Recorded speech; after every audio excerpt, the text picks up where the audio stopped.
bienvenido al segmento de las entrevistas de su noticiero a las 8:45 y como el día de ayer le invitamos a que nos acompañe en este repaso de las variables que han sido noticia a lo largo de este año, y es que esta noche vamos a hacer una revisión junto a el presidente de la Junta Monetaria de los principales indicadores del desempeño económico de este 2021, un año post pandemia o de reactivación económica luego del año de la llegada de la pandemia a Guatemala. Así que estaremos repasando las diferentes variables que han marcado el desempeño económico de este año y esperamos que esto sea de su interés, sobre todo por las implicaciones que tiene para la macro y la microeconomía. Y para acompañar esta entrevista me acompaña Carmina Valdizán. Buenas noches, Carmina. Buenas noches, Cristian, ¿cómo estás?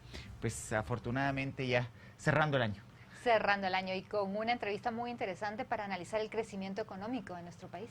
Un crecimiento económico que ha superado las expectativas, pero sobre todo ha marcado un hito en la historia económica del país, más de 4 décadas sin tener un crecimiento de esta envergadura. Estamos hablando de un crecimiento del 7.5% proyectado, que es lo que ha hecho público el Banco de Guatemala, y es que para repasar y hacer un balance de esas cifras macroeconómicas nos acompaña el licenciado Sergio Recinos, presidente de la Junta Monetaria y presidente del Banco de Guatemala, con quien estaremos analizando las implicaciones de ese crecimiento para este año que supera los 665,000 millones de quetzales. Con todo el gusto le damos la bienvenida al licenciado Recinos. Buenas noches. Muy buenas noches, bienvenido. Buenas noches, Cristian. Buenas noches, Carmina. Buenas noches a todos los televidentes de Canal Antigua. Pues agradeciéndole nuevamente que nos acompañe y cuéntenos cómo está este crecimiento económico que nos tiene a todos sorprendidos y maravillados. Sí, no, definitivamente yo creo que es una buena noticia, un crecimiento de 7.5, como bien decía Cristian en la introducción. Pues teníamos más de 40 años de no tener un crecimiento de esta naturaleza. Y aquí hay varios factores. En primer lugar, que están incidiendo en el mismo. En primer lugar, la economía internacional. La economía internacional está evidenciando también un crecimiento robusto de 5.9, luego la caída de 3.1 del año pasado. Y aquí nuestros socios comerciales principales también evidencian un crecimiento importante, y esto se traduce en una demanda de bienes y servicios guatemaltecos hacia el exterior. Es decir, eso se traduce en exportaciones que están creciendo a una tasa de 22.4% al mes de octubre, que es la última información disponible. Primer factor. Luego hemos visto también hay un aumento significativo en la inversión interna privada, que pasa de 10.4 a 18.8. La revisión previa que teníamos del mes de agosto, que era la última disponible, apuntaba a una tasa de inversión de 10.4 y ahora es de 18.8. El consumo privado también está aumentando significativamente de 4.5 a 8.8. Sector construcción, muy dinámico, también ya era un crecimiento alto de 8.4 y ahora vemos un crecimiento de 9.9. Maquinaria y equipo, esto es por el lado de la demanda, de 13.9 está aumentando a 33.8, y esto tiene que ver también con las importaciones que están creciendo a una tasa de 45.1%. No habíamos visto tasas tan grandes en el crecimiento de las importaciones. Y también aquí déjenme comentarle que no solo son las importaciones de consumo, sino son las importaciones de bienes de capital, bienes intermedios, construcción y obviamente las importaciones provenientes de derivados del petróleo, que sí tienen un aumento muy grande por un efecto precio. Pero, repito, no solo están aumentando estas, sino también bienes de consumo, intermedios y de capital. Y estos últimos dos consistentes con esa tasa de crecimiento económico.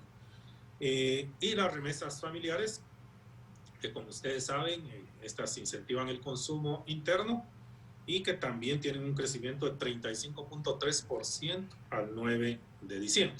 Entonces, podemos observar una serie de variables, una serie de elementos, una serie de factores que están incidiendo en esta tasa de crecimiento de 7.5% para este año. Señor presidente, para contextualizar a la audiencia, cuando hablamos de un crecimiento de 7.5 es respecto al año 2020, un año que tuvo un crecimiento económico negativo. La economía guatemalteca creció a menos 1.5%, una de las caídas menos agudas de América Latina. Pero respecto de qué parámetros se está haciendo esta comparación, y también para contextualizar a la audiencia cómo va el tema de la inflación, que sería una de las variables que podría también estar reduciendo la posibilidad del crecimiento de nuestro país. Sí, efectivamente, bueno, la medición se hace en términos que le denominamos interanuales, es decir, comparamos contra el año anterior. En este caso sería diciembre. Y efectivamente el año pasado cayó nuestra economía 1.5, muy bien decías, Christians, la segunda economía mejor comportada en Latinoamérica después de Paraguay, pero aún así, bueno, y eso también es importante, en este dato de 7.5 no hay que dejar de mencionar que como en todo el mundo hay un efecto rebote, digamos, por esas caídas del año previo. Pero adicional a ese efecto rebote están todos estos elementos que les estoy comentando, ¿verdad? Todas las variables que están evidenciando crecimientos muy dinámicos. Respecto a la inflación, en Guatemala al mes de noviembre, que es la última información disponible, la inflación fue de 2.89 según el reporte del Instituto Nacional de Estadística, INE, que son los que compilan los datos del IPC y de la canasta básica. Y en términos de inflación, bueno, se ha comentado que Guatemala se encuentra con una tasa de inflación baja que contrasta con inflaciones altas, especialmente en economías avanzadas. Y efectivamente así es. Y ahí hay que recordar que las diferentes canastas de los diferentes países pues, difieren dependiendo de los patrones de consumo de cada economía. En el caso de Guatemala, sí hay un componente importado muy grande de la inflación que ha venido aumentando en los últimos meses, contrario a lo que ocurría en 2020, donde la inflación principalmente era de carácter interno. A noviembre, que es la inflación de 2.89, 2.58% de esa inflación era de carácter importado, es decir, viene de productos importados que están en la canasta que calcula el INE en el IPC.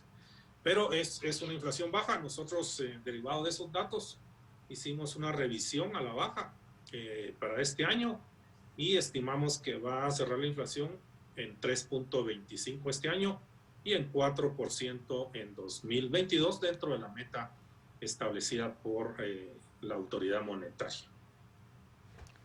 Señor presidente, la actividad económica creció considerablemente. ¿Usted considera que esto se debe a la apertura que ya se dio a partir de que, bueno, que las restricciones se levantaron, o también tiene mucho que ver el circulante que hay por parte de las remesas?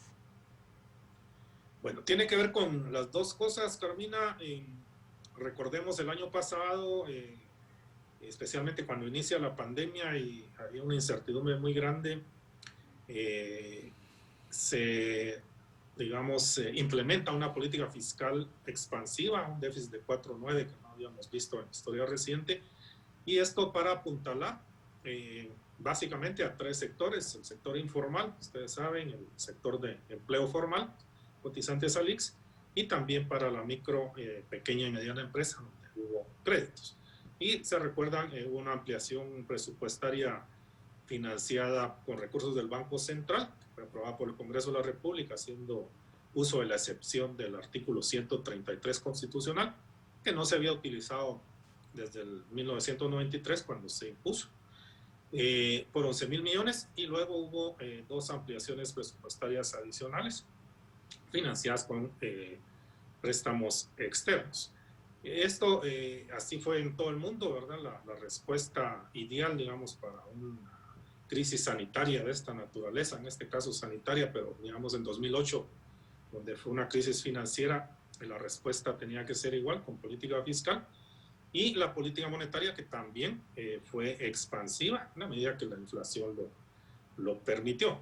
Entonces, de alguna manera hay una inercia, digamos, ese circulante que se inyectó el año pasado, pues ahora se viene esa inercia hacia el 2021, aunado también a yo diría un buen balance que hubo en cómo aplanar la curva de contagios, pero sin castigar en demasía el crecimiento económico, y eso fue lo que se reflejó el año pasado y ahora se está reflejando.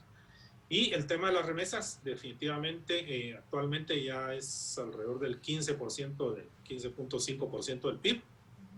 Ha venido aumentando esa proporción. En 2015 fue donde vimos que las remesas empezaron prácticamente a duplicarse en su crecimiento. Y antes de 2015, Guatemala, la relación remesas a PIB era de alrededor de 11%, es decir, hemos subido 4 puntos en un quinquenio. Entonces, sí, es un tema que, digamos, sin mencionar, digamos, las causas de la misma, pero a nivel de la economía global, la economía de Guatemala, la macroeconomía, se impulsa el consumo porque recordemos que las remesas vienen a familias de ingresos bajos. Presidente, hablemos de déficit fiscal. El año pasado, precisamente a partir de la inyección monetaria inorgánica, muchos críticos de la medida afirmaban el impacto que había tenido en el déficit fiscal. ¿Cómo estamos de cara a al cierre del 2021 con esta variable, tomando en cuenta que el día de ayer el señor superintendente de Administración Tributaria nos refería que ha habido también una cifra récord en recaudación? No obstante, ¿cómo se está manejando la variable y qué impactos está teniendo el déficit fiscal en Guatemala? Sí, el déficit fiscal el año pasado fue de 4.9, ya el ejecutado. El presupuestado andaba en 6%. Este año el déficit presupuestado con el presupuesto ajustado, recordemos que no se aprobó, pero el presupuesto ajustado estaba alrededor del 3.3%. Y según la información reciente que ha dado el Ministerio de Finanzas Públicas, muy probablemente ese déficit va a estar alrededor del 2.1%. Y para 2022, el déficit que aprobó el Congreso de la República es de 2.8 presupuestado. Siempre hay una diferencia entre lo presupuestado y lo ejecutado. Pero yo creo que en términos macroeconómicos se ha venido reduciendo ese déficit fiscal, lo cual es positivo para los balances macroeconómicos. Nosotros hemos insistido, al igual que el Fondo Monetario Internacional, la conveniencia de que el déficit fiscal vuelva a retornar en un horizonte de tiempo prudencial a alrededor de 2%, que es el déficit que algunos análisis dicen que harían sostenible el nivel de deuda pública. Y por cierto, en cuanto a la deuda pública, si vimos una grada el año pasado, actualmente se ubica a 31.5%, venía más o menos de 27-28%, derivado de esta necesidad de una política fiscal anticíclica. Lo mismo sucedió en 2008 con la crisis financiera, donde también las políticas fiscales fueron expansivas como respuesta principal a la misma y para atenuar los impactos negativos. Y ahí también en Guatemala observamos una grada, pero luego la relación de deuda-PIB se estabilizó. Y ahorita ya vemos con este déficit fiscal que se está planteando que la relación deuda-PIB se vuelve a estabilizar, por supuesto, en un nivel un poco superior. Señor presidente, y en vista de que, bueno, la economía en nuestro país está estable, la recaudación también aumentó. Bueno, no, la economía no está estable, la economía creció. La recaudación aumentó también. ¿Qué se habla de las tasas de interés? Bueno, las tasas de interés están históricamente bajas, Carmina, y aquí también, bueno, la política monetaria ha jugado su rol. Estamos teniendo una política monetaria técnicamente la denominamos acomodaticia, pero de alguna manera es expansiva, tratando, repito, de impulsar el crecimiento económico en la medida que la inflación lo permite.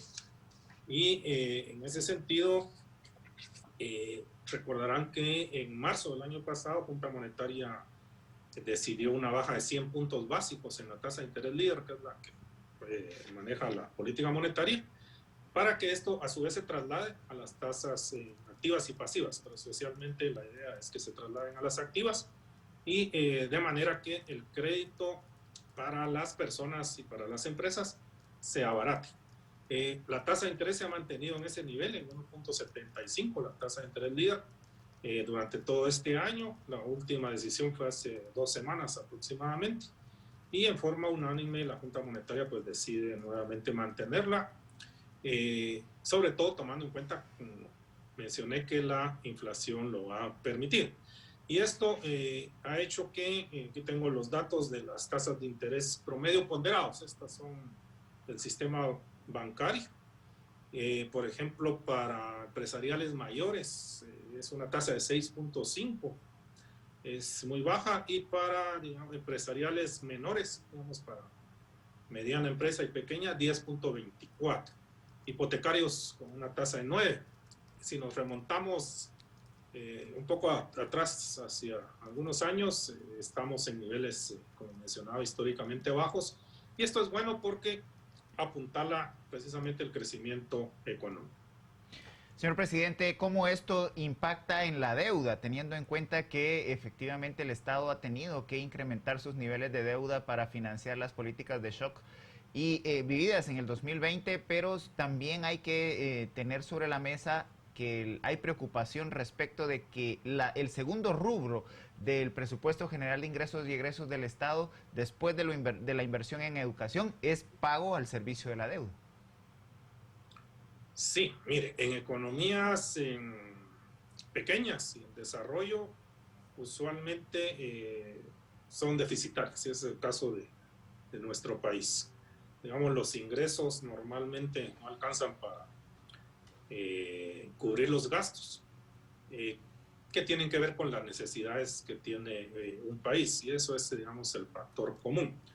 Entonces, definitivamente hay que trabajar con déficits fiscales, pero hay que tratar de que sean moderados, y precisamente que los recursos, digamos, que se están prestando, digamos, que son los que incrementan la deuda pública, pues se utilicen de una buena manera, de tal forma que al final lo que pagamos como tasa de interés se reditúe con inversión, ¿verdad?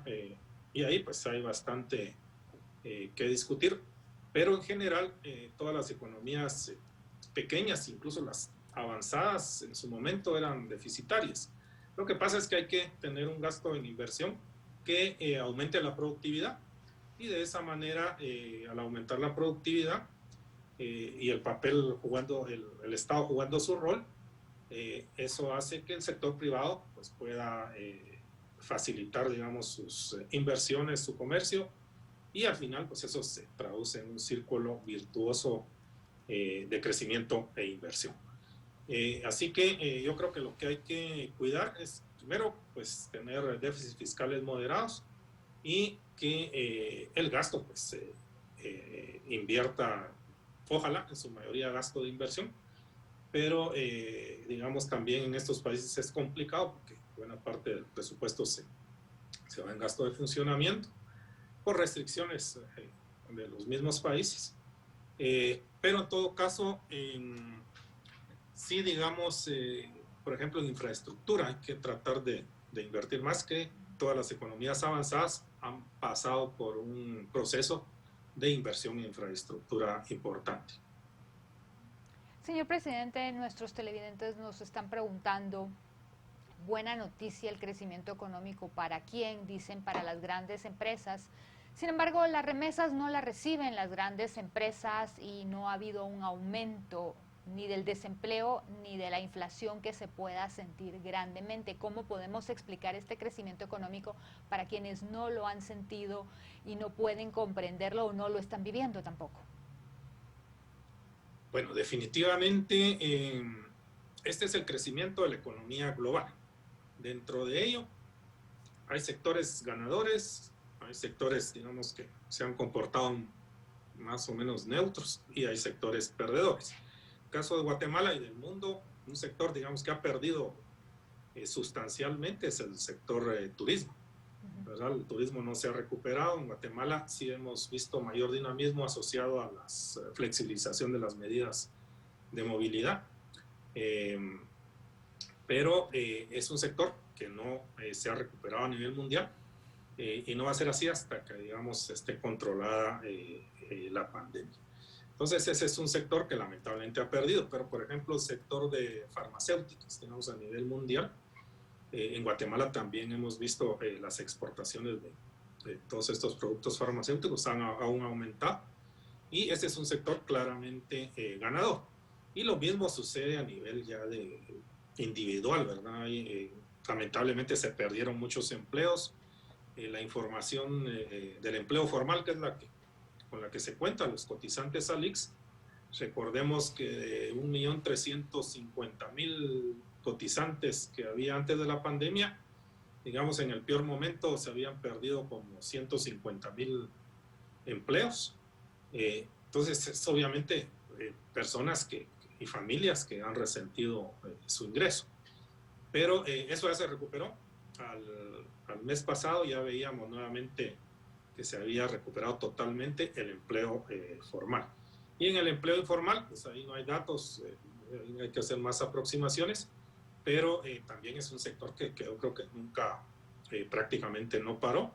Y también hay que decirlo, este crecimiento que estamos viendo de 7.5 tiene que ver con el sector informal, que prácticamente no paró, y también el sector empresarial, que mostró mucha flexibilidad, y eso definitivamente se reflejó no solo en las exportaciones, en esos crecimientos tan grandes, sino si vemos el crecimiento del PIB por sectores, hay sectores que están creciendo grandemente, como el sector textil, por ejemplo. Licenciado Recinos, hemos hecho un importante repaso de lo sucedido a lo largo de lo que va ya del 2021. Podríamos ahora, en esta segunda etapa, empezar a hablar de lo que estaría por suceder, iniciando la revisión precisamente con esa importante variable que usted ha referido, que ha tenido un crecimiento muy importante, que es la inversión de capital. Esto le puede dar sostenibilidad al crecimiento ya de cara al próximo año con cifras proyectadas. Sí, definitivamente. Les voy a dar algunos datos, pero para empezar, y aquí hay que ser claro, yo les mencionaba también que hay un efecto rebote. Alguien le puede extrañar en nuestra estimación revisada en este momento para 2022, es un rango de crecimiento entre 3.5 y 5.5, un valor central, que es el escenario base de 4.5. Entonces, aquí ya veríamos, digamos, de 7.5 pasando a 4.5, y puede llamar la atención qué es lo que está pasando, pero definitivamente el crecimiento pues hay que hacerlo sostenible. A pesar de eso, un 4.5, que sería el escenario central, sería un crecimiento robusto, superior a los últimos 6-7 años, ¿verdad? Que hemos visto tasas menores. Es decir, y eso está sucediendo así a nivel también de la economía global, donde se prevé una baja de crecimiento para el 2022. En términos de inflación, ya les mencionaba, estamos estimando una inflación de 4%, lo cual estaría en el valor central de la meta establecida por Junta Monetaria, y lo cual pues sería bueno. Obviamente uno quisiera que no existiera inflación, pero lamentablemente hay una relación entre inflación y crecimiento económico, pero dentro de todo pues es una inflación aceptable. Tenemos nuestra estimación de exportaciones. Nosotros lo hacemos con rangos porque claro hay, digamos, incertidumbre y riesgos a la baja balanza, pero les voy a dar los escenarios centrales. Exportaciones pensamos que van a crecer alrededor de un 7,5-8%, las importaciones también ya un 7,5%, las remesas tenemos un crecimiento de 11%, es decir, el otro año en general va a ser un año bueno, un crecimiento robusto como les digo, pero va a ser menor que este año, y muchas de las variables que ahorita tienen comportamientos bastante exacerbados, digamos, hacia el alza, van a ir retornando hacia niveles más normales, históricamente, que han tenido históricamente en el pasado. Crédito al sector privado estaría creciendo alrededor de 9,5, la emisión alrededor de 10. Es decir, bueno, los ingresos tributarios también con crecimientos importantes, pero menores al 25-26% que han tenido este año. Así que, bueno, y la economía mundial se comporta igual, ¿verdad? Tendría una tasa menor que la estimada este año, porque, repito, hay definitivamente un efecto rebote cuando la economía cae un año, pues usualmente el siguiente pues, logra una recuperación. De hecho, entonces la economía mundial, que estaría creciendo 5,9 este año, se prevé que va a crecer 4,9 el año entrante. Señor presidente, sin embargo, hay mucho escepticismo a nivel mundial con la economía, pues la inflación se ha disparado en muchos países. Estados Unidos es un año electoral también, el próximo de las elecciones de medio periodo en Estados Unidos, así que tienen muchas cosas que batallar. La COVID que pues no ha salido, desgraciadamente, continúa. Yo recuerdo que cuando lo entrevistamos a usted hace un año yo estaba bastante escéptica y usted decía que la recuperación posiblemente iba a ser como una W, y fue en una B. O sea, así que ya ni me atrevo. Yo mencionaba de una B. Hubo bastante debate en eso. Hubo bastante debate apostábamos en eso. A qué iba a ser en B y efectivamente así. Así fue, exactamente. Así que por eso no me atrevo. Creo que usted está muy claro. Las cosas que está diciendo no me atrevo a contradecirlo.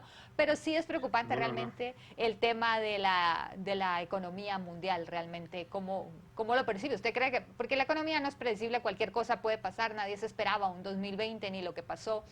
¿Cree usted que ya tenemos más variables para el 2022 o que puede darnos un susto o no? Bueno, mire, hay riesgos importantes a la baja. Uno es lo que usted menciona, Carmina, la pandemia, y estamos viendo el nuevo surgimiento de nuevas cepas, ¿verdad? En este momento estamos viendo ya en Europa tomando medidas adicionales, algunos países cerrando un tanto. Entonces, eso no hay que perderlo de vista. A medida que la pandemia no se logre controlar, que vayan surgiendo nuevas cepas, nuevos contagios, y ojalá pues no sean tan letales, pero en la medida que las economías, los gobiernos impongan restricciones, definitivamente el crecimiento va a ser menor. Entonces, hay debate en ese sentido. El otro gran riesgo, efectivamente en Estados Unidos la inflación está arriba del 6%, 6,8%, que es una inflación que no se había visto durante bastantes años. Y entonces en este momento se habla de la posibilidad de que la Fed, la Reserva Federal en Estados Unidos, pueda tomar medidas en cuanto a aumentar la tasa de interés. Ahorita recientemente se habla hasta de posibilidad de que la aumente 3 veces. Y hace mes y medio, las probabilidades de que aumentara era 0. Entonces, sí estamos viendo ahí un cambio importante y eso es un riesgo para la economía mundial porque definitivamente la Fed es la que marca la pauta en las economías avanzadas y luego tenemos que ir las economías emergentes y en desarrollo para evitar arbitrajes y movimientos de capital que no son deseables, ¿verdad? De corto plazo. Entonces, en la medida que la Fed efectivamente aumente tasas de interés y esto encarece el costo del crédito, esto tiene un efecto negativo en el crecimiento económico. Entonces ese es otro gran riesgo que está latente. Y luego pues hay tensiones geopolíticas, también el precio del petróleo, que en este momento pues en general se vislumbra más o menos que se mantengan los niveles actuales, que ya son con crecimientos casi de 60% sobre el valor medio del año pasado, ¿verdad? Entonces ya son niveles mucho más altos. Y pues son riesgos que están latentes ahí y como usted bien dice, pues hay que darle seguimiento y pues no está nada escrito. Ojalá que digamos esos riesgos no se vayan materializando y que más bien pues estos son los escenarios bases, los que mencionamos, se vayan dando y ojalá pues inclusive se logre crecimientos mayores. Licenciado Recinos, sectores de la economía que salen pues beneficiados con este 2021 y que entran con una mayor robustez a los retos del 2022, y cuáles, por el contrario, aparte de lo que usted ha mencionado, el sector turismo, serían los sectores con mayores retos a enfrentar a lo largo del próximo año fiscal. Sí. Mire, los sectores más que muestran mayor dinamismo, estamos viendo, por ejemplo, actividades de alojamiento y restaurantes. Estamos estimando un crecimiento de 11,6%. Este fue el que tuvo la mayor caída en 2020, casi 25%. Y para el 2021 estimamos un 20%. Bueno, y básicamente se debe a turismo interno y digamos, consumo interno. Sectores como la explotación de minas y canteras, con crecimiento de 6,2%. Este lo revisamos a la baja porque sí habíamos previsto que la mina San Rafael iba a iniciar al menos en el primer trimestre de 2022 y pareciera que no va a ser así. La industria también un crecimiento dinámico de 4,2%, que toda la industria se ha comportado muy bien también en 2021. Suministro de electricidad con 5%, sector construcción que seguiría con una tasa alta de 4,8% en 2022, el comercio, que es el que más pesa en el Producto Interno Bruto con casi 19%, crecería 5,9%. Tenemos sector de salud también creciendo dinámicamente por las razones obvias, y la enseñanza, que también ya tendría una recuperación mayor ante la expectativa de que ya se vuelva a modelos híbridos o presenciales, ¿verdad? Sector financiero también muestra, y de seguros, un crecimiento de 5,2%, que es bastante dinámico, básicamente. Y los sectores, digamos, también con crecimientos positivos, pero menos dinámicos. Sector agrícola con 2,8%. Tenemos en administración pública con crecimiento de 3%.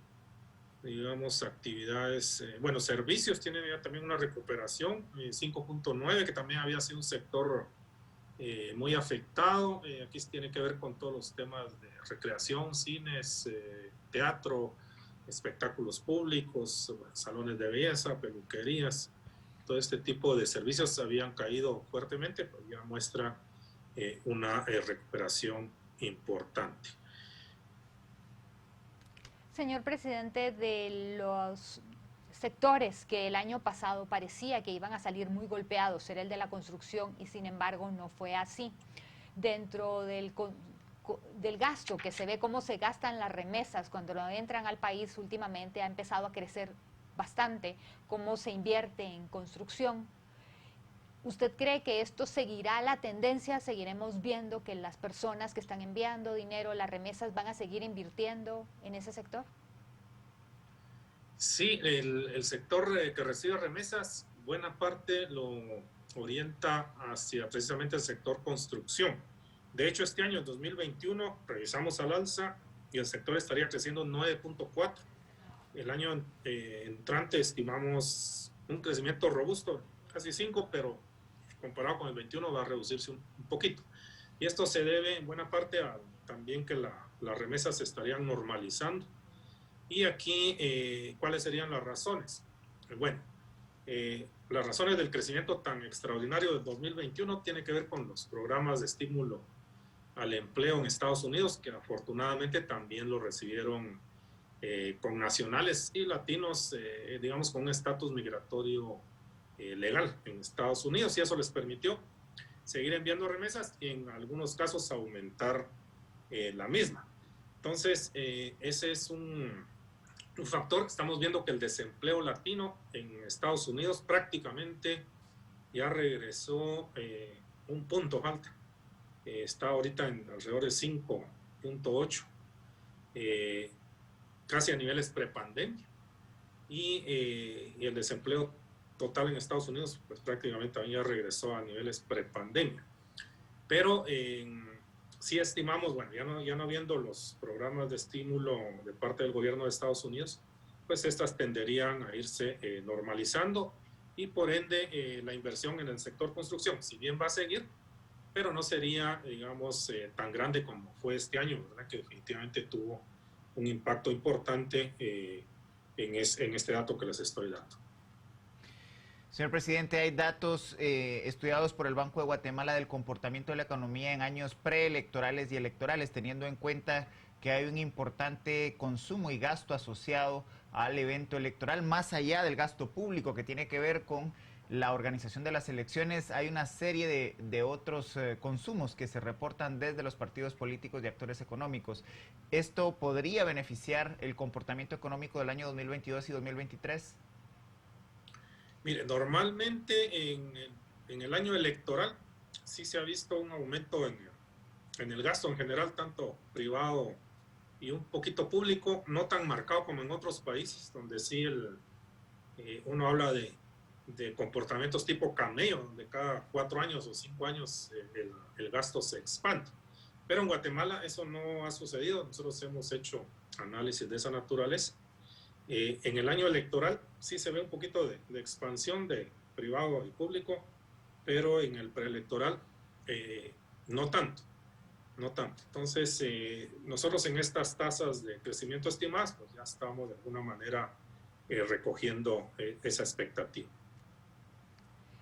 Señor presidente, todavía no se ha sentido el impacto mundial de la caída, bueno, de la quiebra de la empresa Evergrande en China, que tiene inversiones también en muchos lugares. ¿Usted cree que se va a sentir a lo largo del 2022 y llegará a nuestro país?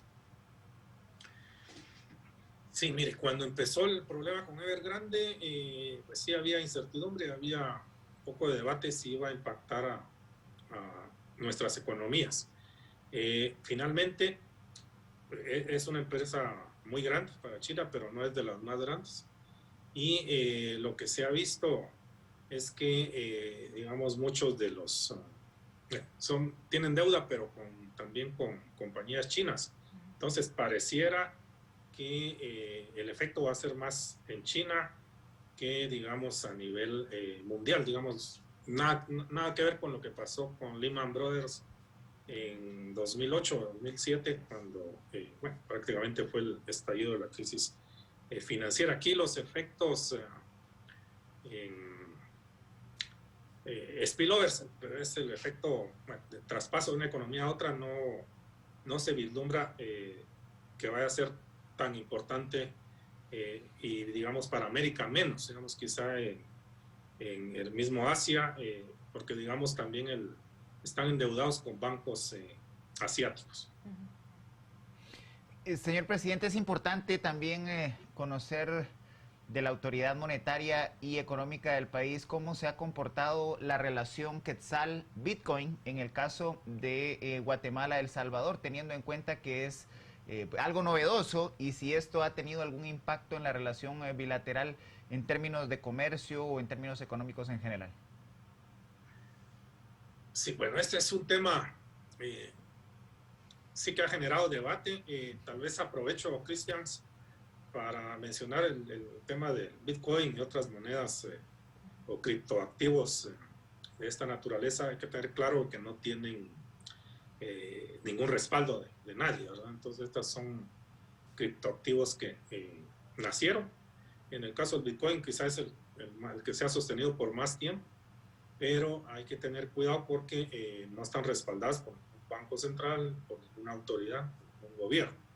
Entonces, de hecho, digamos, se atribuye a alguien ahí su creación, pero al final son anónimos y son transacciones también difíciles de trazar, digamos, de llevar esa trazabilidad. Entonces, ahí hay un tema detrás que hay que tener cuidado con lavado de dinero,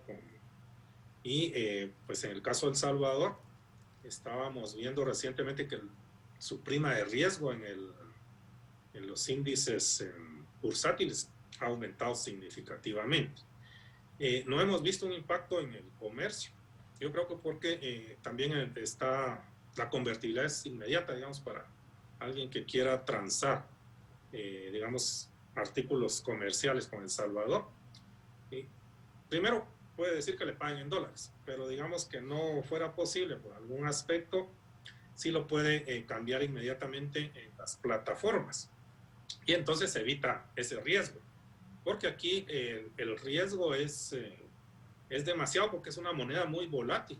Ustedes vieron, llegó a 60,000 por uno, después por unas declaraciones, alguien importante cae a 45,000, de ahí 40, de ahí vuelve a subir a 50. Entonces, digamos, esas fluctuaciones tan grandes sí pueden provocar, así como ganancias extraordinarias, también pérdidas de carácter extraordinario. Entonces hay que tener mucho cuidado, a menos que pues, la persona sea especuladora, ¿verdad? Y quiera jugar con esto. Pero digamos una empresa pequeña, una grande incluso, creo que no se puede dar el lujo de hacer transacciones en bitcoins por esa gran volatilidad que tiene. Entonces el riesgo cambiario, lo que va a ganar, digamos, su margen de ganancia por el bien o servicio que está prestando, se le puede venir abajo por una caída abrupta en la cotización de esta moneda virtual. Entonces hay que tener cuidado, pero repito, no hemos visto por el momento, digamos que esto ha impactado el comercio entre El Salvador y Guatemala.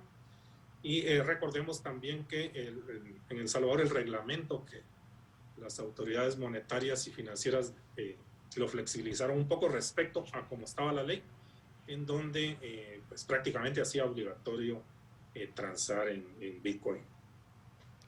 Señor presidente, ahora que estamos hablando de las criptomonedas, hablemos también de la digitalización de todas las transacciones. Cada vez crece más. Ya la SAT nos decía que el 90%, el superintendente que tuvimos la entrevista anoche nos decía que ya el 90% de contribuyentes están facturando electrónicamente, y los medios de pago cada vez se hace más sencillo enviar ese dinero. Esto nos haría pensar que van a salir otros medios de pago electrónicos para facilitar las transacciones reguladas siempre en nuestro país. Y es curioso porque ustedes también ya están sacando un nuevo billete de 200 quetzales y hasta Sí. hace poco nadie quería billetes de 200 quetzales. ¿Usted cree que esto va a cambiar de alguna manera? Bueno, en tema de monedas virtuales, también los bancos centrales ya estamos trabajando en ello. El primer banco central que implementa una moneda virtual es el Banco Central de Bahamas. Es decir, ya tiene un respaldo de ese banco central. Actualmente, buena parte de los bancos centrales estamos en la etapa de estudio de una moneda virtual respaldada, valga la redundancia, por el Banco Central, que vendría a ser no sustituto, pero sí complementaria a la moneda fiduciaria, es decir, la física. Estuvimos hace una semana y media conversando con un alto funcionario del Banco Central Europeo, precisamente de este tema, y él nos explicaba cómo iban avanzando y nos explicaba que según su cronograma del Banco Central Europeo para sacar un euro digital, podría tardar unos 3 años, ¿verdad? Por las diferentes etapas que se tiene, y eso hasta después de tener un plan piloto, digamos, e implementarlo, se tomaría ya una decisión definitiva.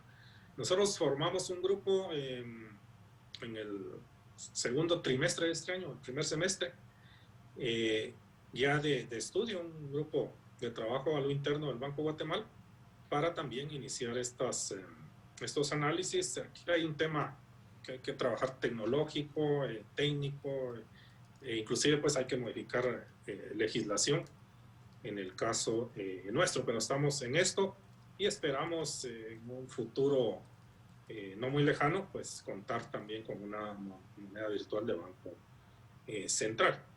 Pero regresando al, digamos, si el dinero fiduciario o el papel moneda va a ir desapareciendo, la tendencia es que sí. Sin embargo, en Guatemala, bueno, cada país tiene diferentes características, pero en Guatemala, cuando hay, digamos, algún problema, sí hemos notado que se exacerba la demanda de efectivo. De hecho, el año pasado, curiosamente, de los 11,000 millones que aprobó el Congreso, digamos, que el Banco de Guatemala financiara al gobierno, fíjense que alrededor de 9.500 millones salieron en efectivo, cosa que causó extrañeza, pero así fue. Digamos, la gente prefirió tener efectivo en sus bolsas y eso se tradujo en una demanda extraordinaria. De hecho, la emisión monetaria, que son los billetes y monedas, creció a una tasa de 26% que no habíamos visto en muchos años. Este año estamos creciendo a 11%, ¿verdad? Una tasa más normal. Entonces, si bien, digamos, la tendencia es a que se disminuya el uso de papel moneda, cuando hay problemas, sí se ve esa demanda extraordinaria y por lo tanto nosotros en el Banco Guatemala estamos cuidando mantener un inventario adecuado, ¿va? Que nos permita atender la demanda normal y la demanda extraordinaria. De hecho, ahorita en diciembre nada más, al día de hoy ya iban casi 4.000 millones de quetzales que habían salido en efectivo, solo en diciembre, ¿verdad? Esto no es inflacionario, ¿no? Es por la estacionalidad y por pago de aguinaldos, las transacciones que se dan en diciembre, pero sí, contrario a otros países, por ejemplo en Holanda, en los países nórdicos, casi que el efectivo ya no se mira, es un 5%. Señor presidente, entramos a la recta final de la entrevista y es siempre importante conocer cuáles son los retos ya del Banco Central de cara al 2022, y en su plan de trabajo, cuáles son los proyectos más importantes a implementar en la banca central para el año entrante. Sí, gracias, Cristian. Sí, bueno, nuestro objetivo fundamental, como lo manda la Ley Orgánica del Banco de Guatemala, es mantener el control de la inflación, ¿verdad? Sabemos que la inflación es el impuesto más regresivo y por lo tanto, pues esa es nuestra prioridad, ¿verdad? Que haya una inflación baja y estable y para eso pues contamos con el instrumental necesario. En este momento, de acuerdo con lo que les conversé en nuestras proyecciones de inflación, pues no habría, digamos, necesidad de hacer un cambio abrupto en la postura de política monetaria, pero hay que estar atentos. Luego, pues tenemos el mandato de velar por el sistema de pagos, ahí tiene que ver con todos los pagos digitales, y dicho sea de paso, hemos avanzado bastante, ya en este momento ustedes han visto que las transferencias de un banco a otro se hacen prácticamente en tiempo real, y eso es por el sistema de pagos, los sistemas que ha implementado el Banco de Guatemala conjuntamente con la asociación bancaria. Y tenemos otros mandatos, digamos, más técnicos relacionados con el encaje bancario. Vamos a seguir con todo esto, pero adicional ya como proyectos importantes, pues la moneda digital, ya estamos en esto, pero vamos a continuar fuertemente en ello. También tenemos como programa seguir avanzando en las cuentas nacionales, que es precisamente lo que nos permite medir el crecimiento económico. Ustedes saben que tuvimos un avance importante se echó a producción hace 2 años, pero nos llevó 5 años, digamos, toda la actualización de las cuentas nacionales, siguiendo las mejores prácticas y los estándares. Pero ahora el reto, digamos, en este tema es medir el PIB por regiones. Actualmente el PIB solo se puede medir a nivel de país y queremos avanzar a nivel regional, que lleva un trabajo también sofisticado. Ya lo hemos empezado a implementar. La pandemia pues, hizo hacer una pausa en esto, pero es algo que tenemos que continuar y también seguir avanzando en nuestro esquema de implementación de la política monetaria, que es el de metas explícitas de inflación o inflation targeting. Y ahí, de hecho, en las modificaciones que hizo Junta Monetaria para el próximo año, tenemos algunos aspectos contemplados que mejorar. Pues agradecemos que haya tomado esta comunicación de Canal Antigua y explicado a nuestra audiencia la importancia de los movimientos en la economía nacional a lo largo de este 2021. Le deseamos desde esta tribuna felices fiestas y éxito para la gestión durante el año 2022. Muchísimas gracias, feliz Navidad y feliz año. Muchas gracias a ambos, que pasen felices fiestas y nuevamente un saludo a los televidentes de Canal Antigua. Muchas gracias. Carmina, pues importante repaso a las variables económicas. Así es, sí. Pues buenas noticias, como dijo, para algunos en este país y para otros, pues vamos creciendo, que es lo más importante. Retos siempre hay en la economía. Agradecidos con su audiencia, aprovechamos desde este espacio a enviarle abrazos de felices fiestas de fin de año para los creyentes, una feliz Navidad y próspero año 2022. Esperamos en el año siguiente, en el caso personal, poder seguir sirviéndole desde este espacio. Muy buenas noches. Buenas noches.